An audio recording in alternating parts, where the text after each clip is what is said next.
በፊትነስ ጆርኒ ላይ እስካሁን የሰራሁትን ስህተት ባልሰራ ኖሮ አሁን ላይ ሞድ ጃክል ነበር። ምን ማለት እንደፈለኩ ልንገራችሁ። ወርክአውት ማድረግ ሲጀምር ኮች አልነበረኝም ነበር።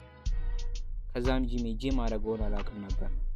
ከዛ ጂም ብሮና ቲክቶክ ላይ ካሉ ቪዲዮዎች በስተቀር ምንም አልነበረኝም ነበር። ከዛ እንደቀላል አንድ ሱራ ባከንኩ። ምን ማድረግ ይቻላል? የእውነት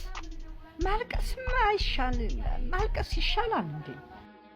ግን እንደምታውቁት ሪሰርች ላይ ጎበዝ ነኝ። ከዚያም ብዙ ነገሮችን ተማርኩ። አሁን የኔ ህይወትን እንርሳውና እናንተም እኔ ላይ ደረሰው በደል እንዳይደርስባችሁ መጥቼላችኋለሁ። 3 የወርክአውት ፕላን በዚህ ቪዲዮ ላይ ሰጣችኋለሁ። ፑሽ፣ ፑል ሌግ ፉል ቦዲ፣ አፐር ሎወር ፉል ቦዲ፣ ዳግማዊ ስፕሊት። ይህ ፕላን በጣም አሪፍ የሆነ ፕላን ነው። በሳምንት 4 ቀን የሚሰራ ሲሆን እያንዳንዱ መስል በሳምንት 2 ጊዜ ይሰራል። ሁለተኛው ወርክአውት ደግሞ ሞር ኢነርጂ የሚጠይቅ አይነት ነው።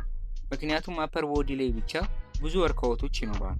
በዚህ ቪዲዮ መጨረሻ የሁሉንም ወርክአውት ፕላኖች እሰጣችኋለሁ። ሶስተኛ የኔ ስፕሊት። ቤዚክሊ የኔ ስፕሊት አይደለም፣ ነገር ግን የኔ ብሎ የሚያዘው እንደ ፑሽ ፑል ሌግ ሆኖ ፑሽ ላይ ያለው ትራይሴፕስ ወደ ፑል እንወስደዋለን። ፑል ላይ ያለው ባይሴፕስን ደግሞ ወደ ፑሽ እንወስደዋለን። ለምን እንደሆነ ልንገራችሁ።